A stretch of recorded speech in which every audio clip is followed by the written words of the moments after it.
Shabbat Shalom, everyone, and good morning, and thank you for joining us for this Talmud class here in the Gad Chapel with Michelle and Dan and Eliza and Elias, and we're so delighted that you're going to join us for this conversation.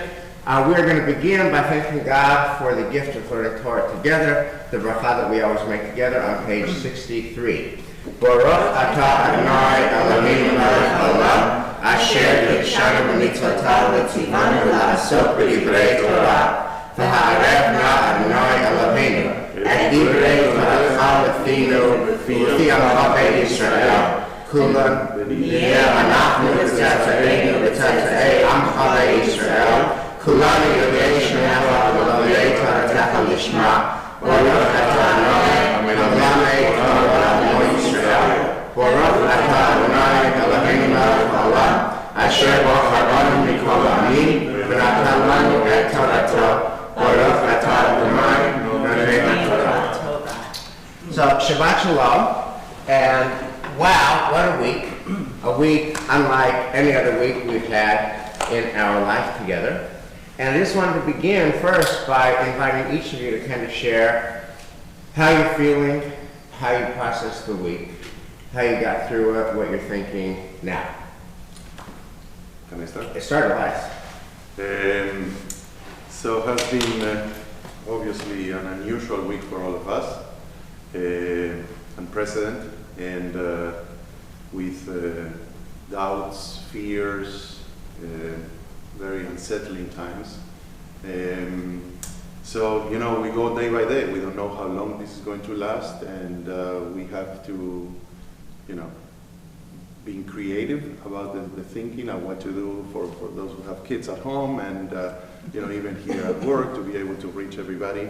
And so, you know, it's on my personal side, I'm sort of, you know, with my wife, as everybody knows, that you know, we have our heart split between here and down in Argentina, because, you know, not only we follow the develops of this virus here in America, but also what's going on down south, especially with our older parents, and you know, keeping an eye on that. And you know, if you allow me to share some experience from last night. Please. So Michelle and I were in the sanctuary, you know, at the same time that you were leading here the chapel service, and it was a very surreal experience last night to sing, to do what we normally do with Shabbat Alive, but with an empty sanctuary, only 4 people there. And you know, to me, I was concentrated on focusing on the music and on the prayers. Everything was normal, but then I told Michelle that when we turned and we saw all the little empty cups of the little kids who come to the bima for Kiddush, that was when, you know, we realized. So you thanks a lot. So you talked about davening last night in an empty Rabbi Chil sanctuary, davening. Lisa and Dan and I were here in the empty Gan Chapel. The pews are empty, the seats are empty. And here you are praying to God. What did you say to God last night? What was your message to God last night? Beautiful question, Wes. Beautiful. Thank you. The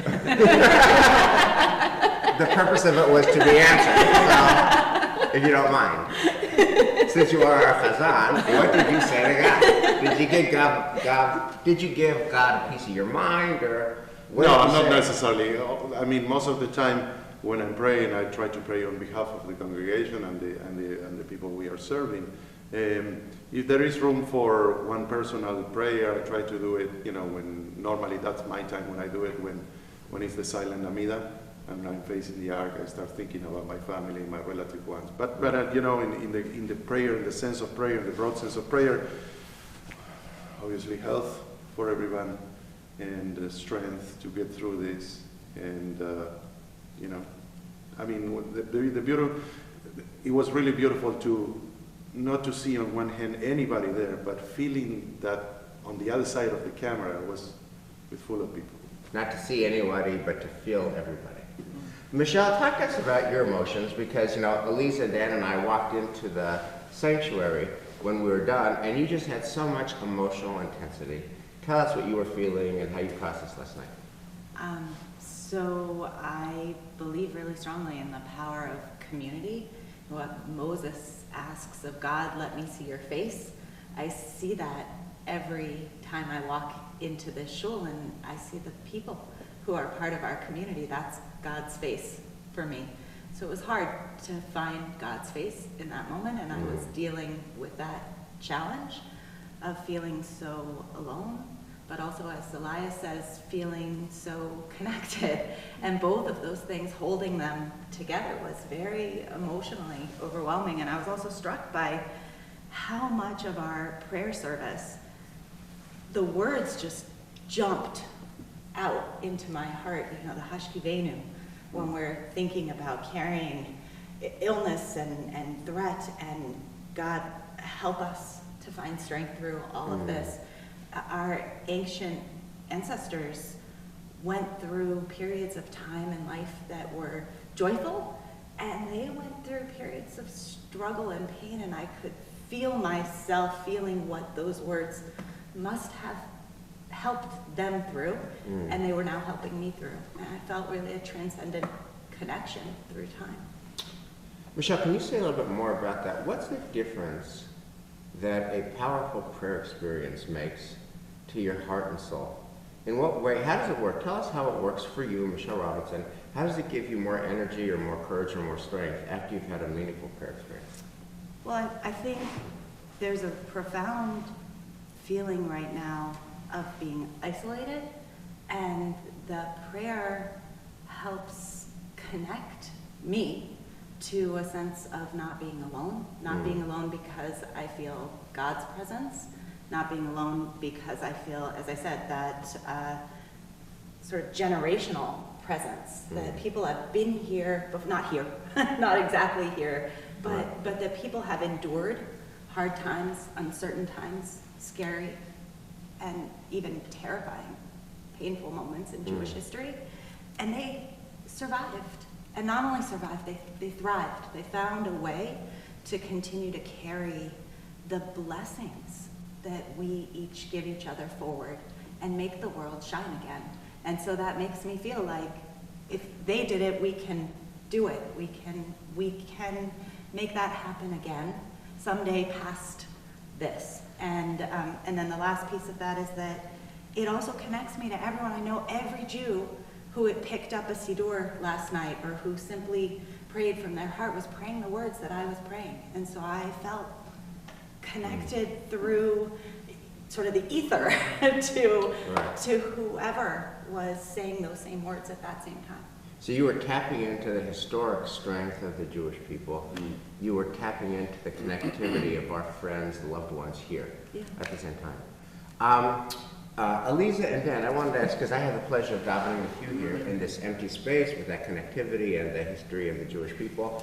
What struck me is how both of you brought deep emotional intensity to the experience. Like, it could have been very hard. LeBron James, famously said he plays for the fans, and if the fans aren't there, he's not going to play. And I was thinking about, is it going to be hard for us to pray without our people here? Because we get so much energy from our people, and yet you were able to pray without our people physically here. You were looking at empty chairs, and you brought, both of you, tremendous emotional intensity. How did you do it? What were you thinking? What were you feeling? So I feel like there's the work that we do looking at each other and sharing together, and there's also the work that we do in our hearts. So I felt, in some ways it felt like at Hebrew College we ran experimental minions and experimental prayer centers where we would be like, we're going to daven standing up on a chair today, we're going to daven sitting on the floor, we're going to daven in pods, we're going to daven alone but feeling together. And to me it felt like an experimental space where we got to try out new things and feel new things, and the invitation was really to turn inward, to really turn and to think about, what is the service that's going to be most meaningful for us right now, and how do I do that? And it's not, I'm not going to get any feedback. No one in this room is going to tell me that they really like this melody or not. I did. I said, hey, you're amazing. So I did. You did, but there was no, I had no expectation that I was going to, like, normally, if you pick a melody that people are not super excited about, you hear it. It's like instant feedback, you know that was not the ideal And version. just saying, to the Hadadah, you picked John Denver. You fill up my senses. You're the only Clay Kodesh in the world who sings La Hadadah to John Denver. Just saying. Dan, what about you? You brought it last night. How did you bring it? It's weird because I felt a sort of liberation in davening last night because, like, I want to echo what Elisa said, you're usually like feeding off the kahal in some Right. ways. And last night, it was just looking at, thinking about the tefillah and really engaging my inner self and being able to pray. You know, so oftentimes, I see almost all the time, because of the work, you know, that all of us do, we have to take a step back from our personal engagement to make sure that we are there for the kahal. And last night was a chance to not do that, to be there really to daven for myself and for the kahal, but really to find the spiritual center that way. So I thought that was really interesting. Wow. I just want to also offer another term. You know, we're talking about social distancing. Yeah. I want to call it anti-social distancing, where it's sort of almost anti-social. Nice. We can't be together. And that's the other thing. It's like it's even this morning, just going out and taking, you know, out with the dogs, and I've never seen the streets so empty. Right. Never seen the streets so empty. So, but, first of all, thank you for some of that preliminary thinking. We are here on a Shabbos morning Talmud class. We are in a shul. Hopefully some folks are thinking about the same kinds of issues. I want to talk about God and the role of God in COVID-19. And, you know, the stories are just so painful and horrible. You know, in Italy, lots of people are dying. They don't have enough ventilators. Let's just wrap around real quick, popcorn. Where is God for you in COVID-19? What is the relationship between God and COVID-19 for you? We'll just do real quick popcorn. Elias. So I have, you know, I heard two conflicting theories of what, you know, people believe in these days. And, you know, from real human beings saying, you know, that all this happens because punishment to society for what they do every day. Right. And then on the other hand, I heard the opposite, and you heard it with me. Somebody saying, you know, the only thing that God is trying to do with this is to bring people together. We are all equal, no matter how rich, how poor, how knowledgeable you are. We are all going to go through this, and we are all going to experience and, you know, get sick, hopefully not. But, you know, this will bring us together to understand each other better. So are you... I don't necessarily agree with any of them, but, you know. Okay. Elisa, what about you? What's God's role in COVID-19?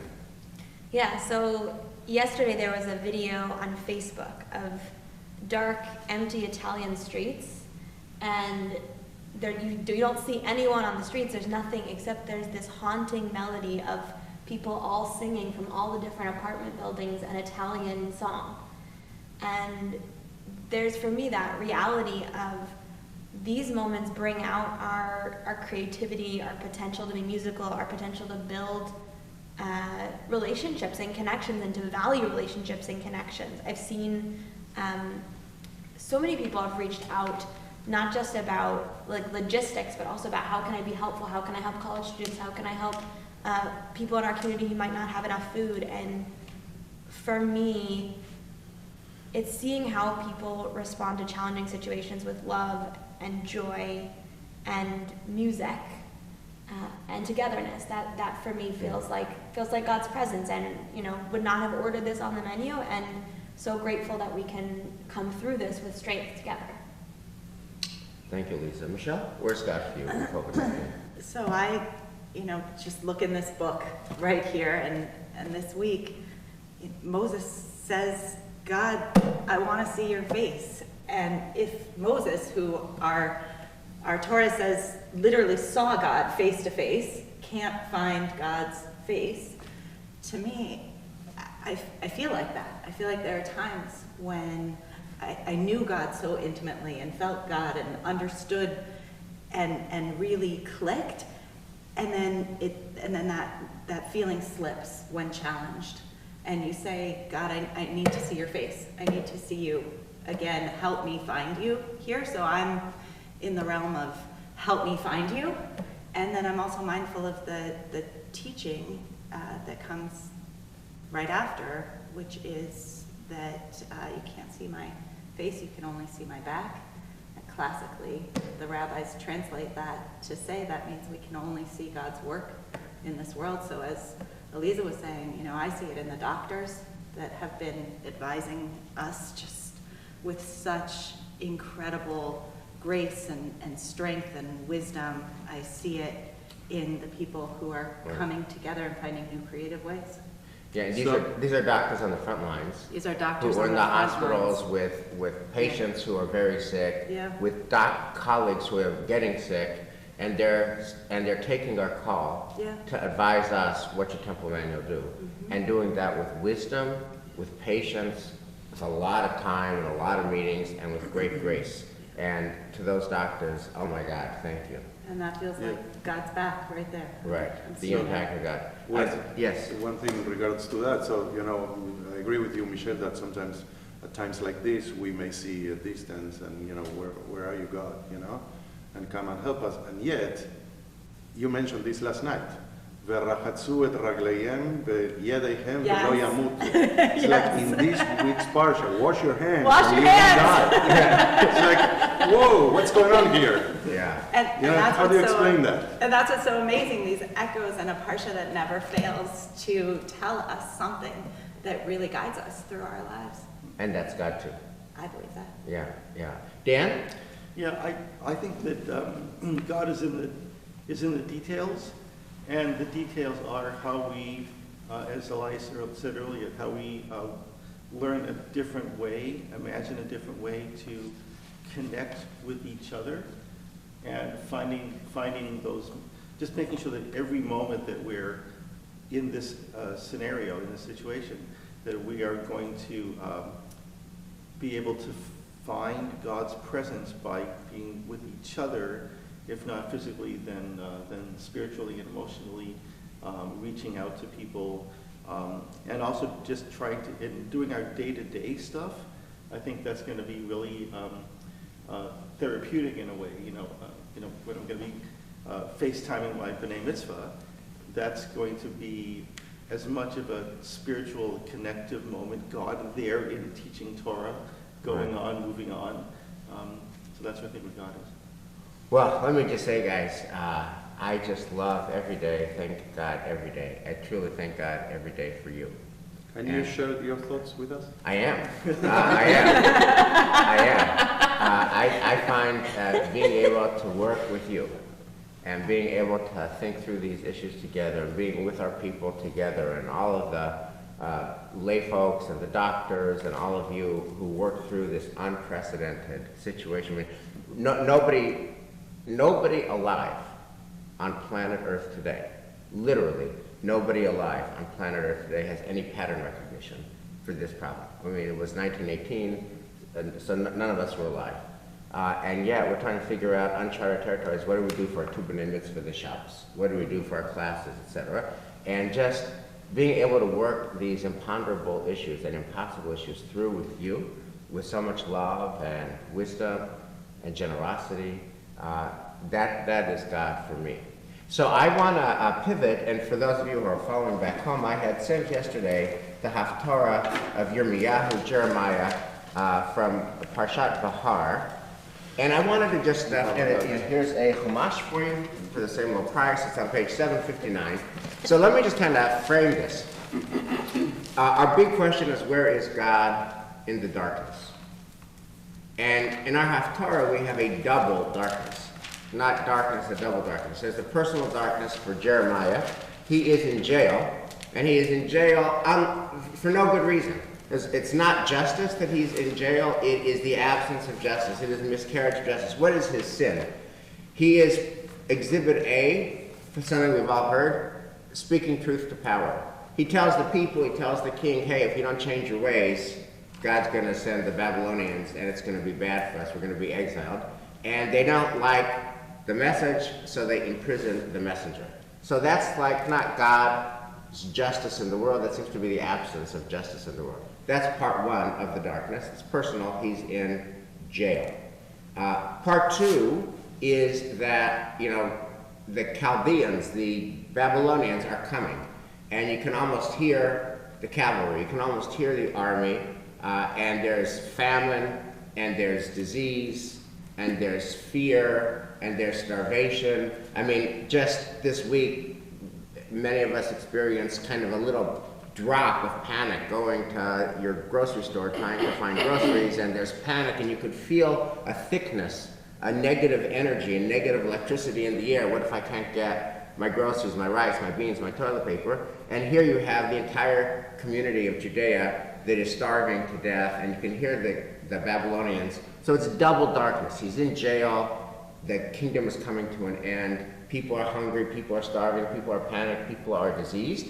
And it's in that context, I want to open up your Chumashim, or the text, to page 759, to verse 8. And just as the Lord had said, my cousin Hanamel came to me in the prison compound, and said to me, please buy my land in Anatot in the territory of Benjamin, for the right of succession is yours, and you have the duty of redemption, buy it.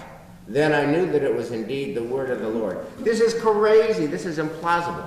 Buying real estate when he's in jail and when the kingdom is coming to an end. Verse 9, so I bought the land in Anatot from my cousin Hanamel. I weighed out the money to him, 17 shekels of silver. I wrote a deed, sealed it, and had it witnessed, and I weighed out the silver on a balance. I took the deed of purchase, the sealed text, the open one according to rule and law, verse 12, and gave the deed to Baruch, son of Neriah, son of Mashiach, in the presence of my kinsman Hanamel, of the witnesses who were named in the deed, and all the Judeans who were sitting in the prison compound. He's doing this real estate transaction in the clinker. Verse 13. In their presence I charged Baruch as follows. 14. Thus said the Lord of hosts, the God of Israel, take these documents, this deed of purchase, the sealed text, the open one, and put them into an earthen jar, so that they may last a long time. For thus said the Lord of God, the hosts of Israel, houses, fields, and vineyards shall again be purchased in this land.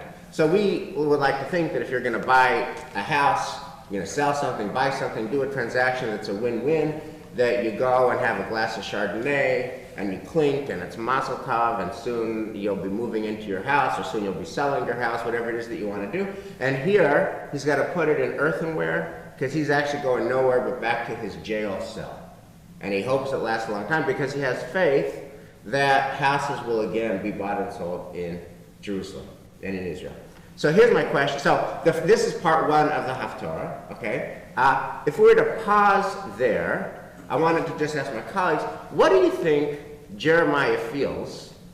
Take us to Jeremiah's heart. What does he feel as he is doing this deed, buying and selling with the silver and the deeds and the witnesses and the earthenware? What's he feeling as he's doing this implausible move? So I think two things. On the funny side, he's in better shape than us. He's able to receive visitors, and we can't. So he's in better shape than us. And then on the serious side, I think that, it's only hope what comes through his mind. Hope that things will be better in the future, and I want to make sure that that happens, and, I'm buying my own land, because eventually this will get back to us. Elias, this reminds me of a moment that we shared on the March of the Living. The idea of finding hope in an impossible time. You shared the story, and would you share it for everybody about the song that was sung right as they were going into concentration camp, the Anima Amin. So Yes, that was when they were marching into Auschwitz. Singing Anima Amin, I believe. Anima Amin, that beautiful hunting melody. Yeah. It's gorgeous. And I think, mean, it's what Alisa was saying, that, music brings people together.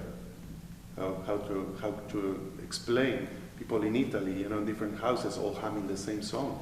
and I think I really feel that when I read these words, the idea of the capacity to, in unprecedented and terrifying times, to be Right. able to find that sense of anima. I mean, I can believe that someday, somehow, things will be better, things will be different. Well, can I just call a timeout on this for a second, though? What do you do with the legitimate doubt, and what do you do with the legitimate anger that has to be in the system? Yeah. When you're in the jail for no good reason, when you're going to Auschwitz, for all of the inequities in life, the bad things happening to good people for no good reason. I'm all for having a relationship with God. That's great. But what do you do with the upset that this is just not fair, this is just not right? Elisa? Well, I think the way he addresses God here is really important. Adonai Tzavaot is the same way that Hannah addresses God when she's saying, "How I desperately need a child. This is not right. I don't have what I need to have. We don't have what we need to have." So I feel like he's saying he's feeling all the feels, but his heart is also aware that he wants to bring that to God. And so it's ultimate faithfulness that says, I am angry, I am bereft, I am heartbroken that no matter how much I share the bad news is to come, no one seems to care, and yet, God, I trust that just like you filled Hannah's womb, just like you have come up for us in all these different ways, Right. I'm putting my faith in you. Now- And that's the And second yet- part of the Ani Ma'amin, Right. which is Va'afal Pi She'yitmameh. And even though I don't see it now, I can't see it now, it's there. But And- also the feeling that many times you hear from people who are put into extreme situations that, in the case of Auschwitz, which is comparable to anything, is, they've taken away everything from me. I don't have my family anymore. I don't have my house. I don't have even my clothes. Singing, I still have that. It's the only piece that I can still show that Right. I still have. Oh, okay. So So it could I'm be that in the moment of Yeah. completely hopeless, for Jeremiah in jail, thinking that, I'm in jail, Babylonians are coming. What can I This is do? my hope. What can I do? This Okay. is still in my hands to do. So I'm loving the resilience. That's fabulous.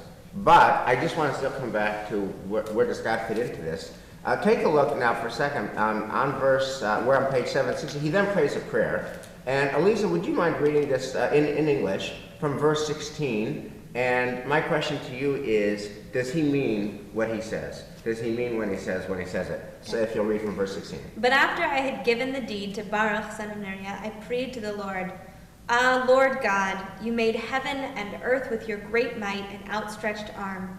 Nothing is too wondrous for you. You show kindness to the 1,000th generation, but visit the guilt of the fathers upon their children after them.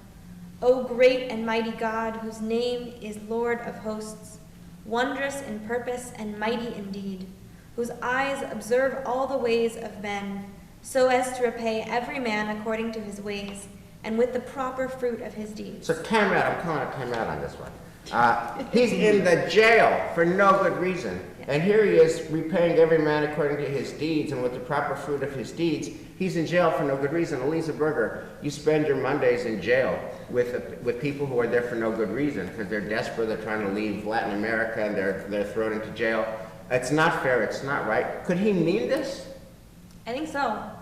I mean, I'm sort of haunted by the line of visiting the guilt of the fathers upon their children after them. In other words, I would read that as karma, that we're all dealing with the karmic patterns of our ancestors that are operating on us now, and if we're not conscious of the way that the setups that we're walking into, then we're not able to deal with what is. And so he's saying, I can't, you God get it, you understand the situation more than I do, you understand why I'm here, I can't even get that. I'm going to trust that we're somehow going to fix this now so that future generations have not the guilt of this moment, but the potential of this moment. I inherited guilt, but I'm going to give forward potential. And that's, I think, why his prayer feels to me really honest and real. Okay. I want to just, Dan? I want to say, I was thinking of the book of Job, and thinking about how, it's so unfair, he's perfect, right? Everything is good, and how everything's taken away. And yet, when you look at the end at God's response and how Yoav then realizes in the end that there's a huger picture, and that God does rescue the captives, that God does do all of these wonderful things for us all the time in a way that we don't comprehend. Right. And I think that maybe this is the same message. You know, this is the prophet, in some ways, it's a personal prayer, but it's also the prophet being the prophet and saying, I'm going to role model the inscrutable. So that's fabulous Yeah. if you don't happen to be the casualty of history or the victim of history. Like, you know, we're coming up to Pesach. So for 430 years, or for 4 generations, whatever the biblical count you want to pick, we cried out and cried out and cried out, and God was asleep at the wheel, and finally wakes up and sends Moses. And it's a fabulous story if you happen to be one of the surviving generations. But if you're born as a slave, you live as a slave, you die as a slave, it's not so fabulous. And, you know, it's great to think of it in cosmic karma terms, but if you're in Italy with coronavirus and there's not a ventilator and you die and you're a casualty of history, I just want to say a little bit harder to find cosmic So the karma. words of Jeremiah don't work for you, in other words.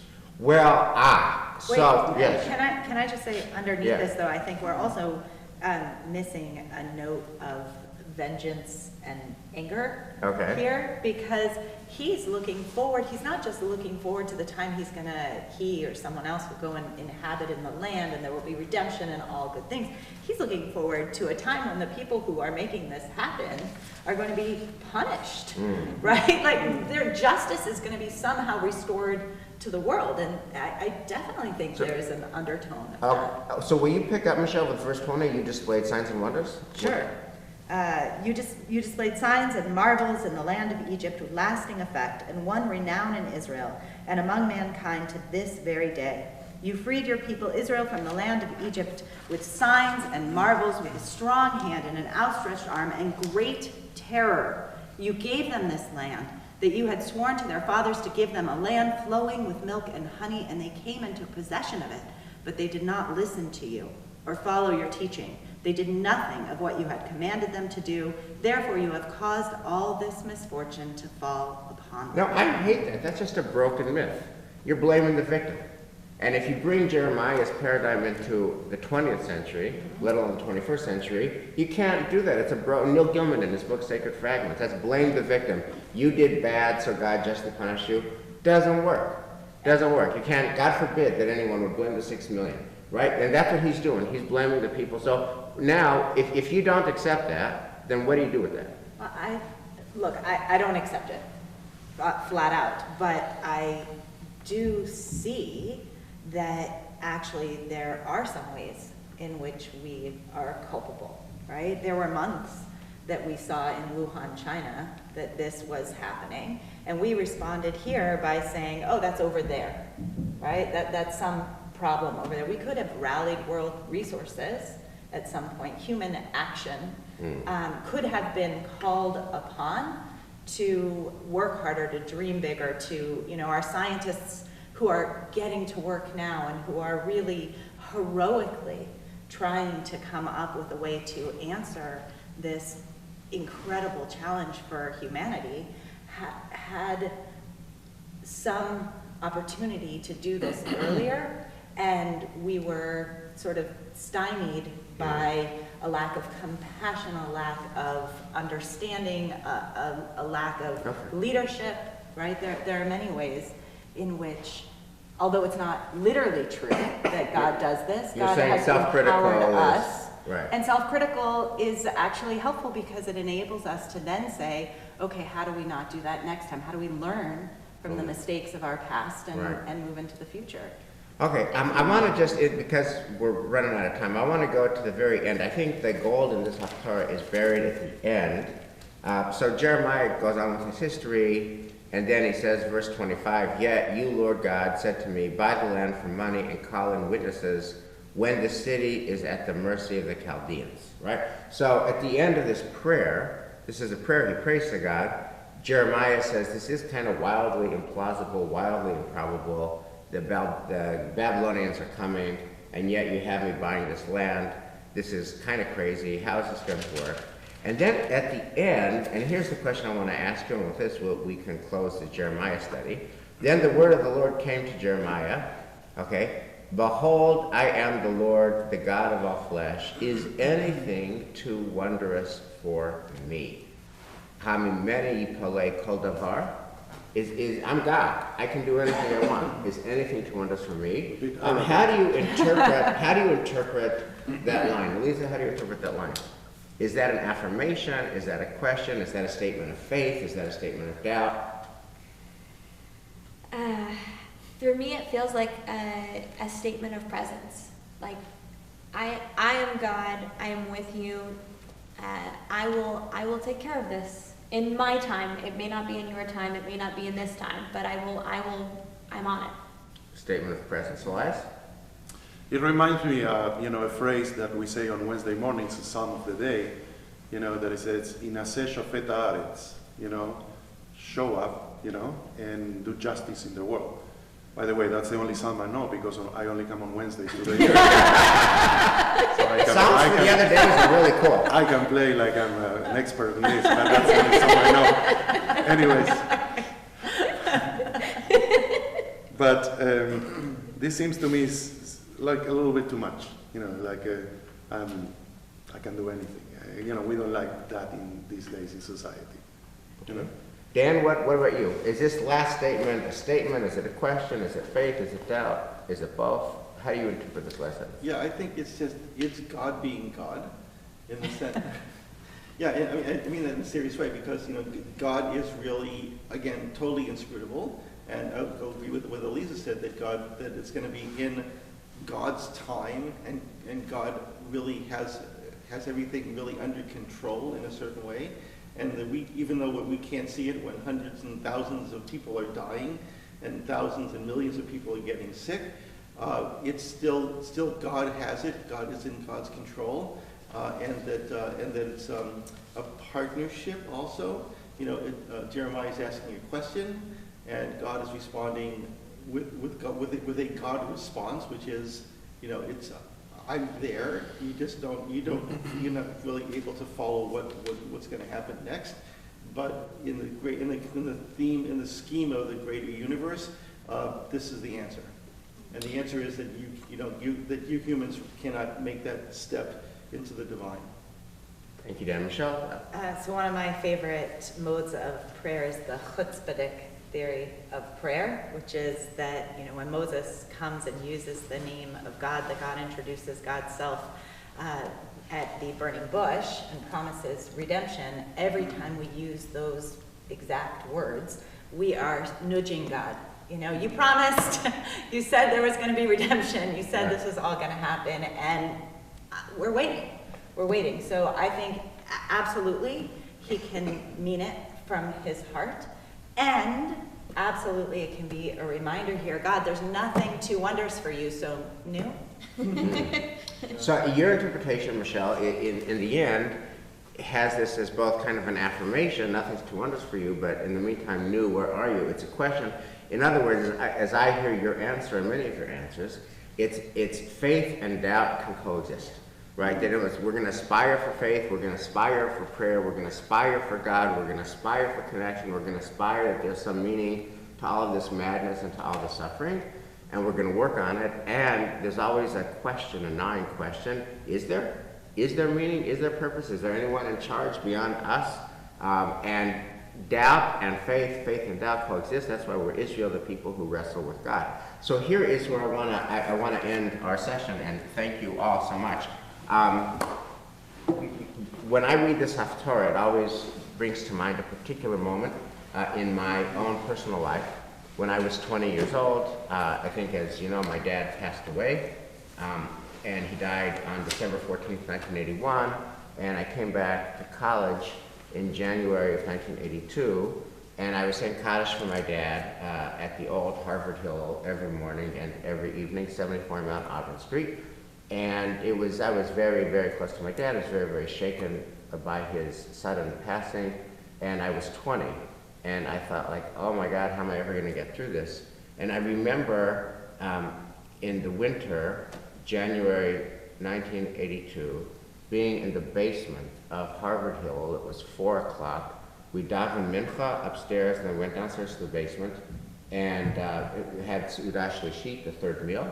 It was challah with fluffernutter and peanut butter and tuna fish.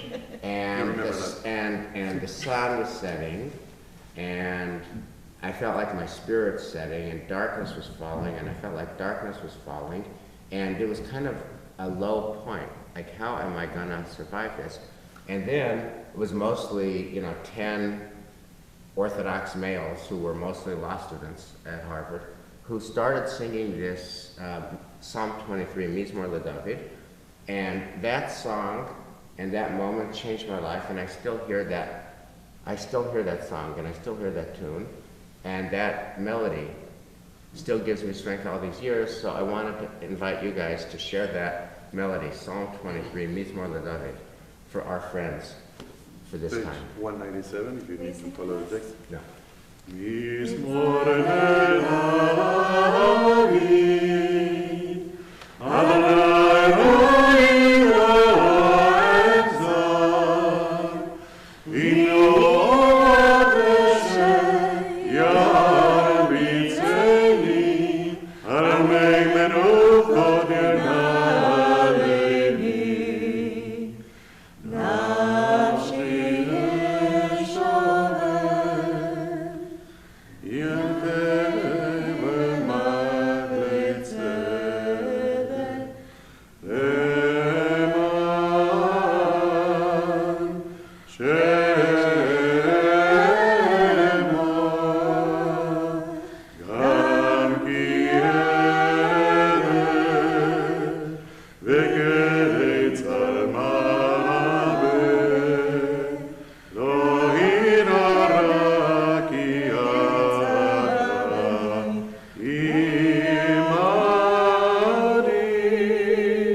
Thank you. Shabbat shalom. Shabbat shalom. Shabbat.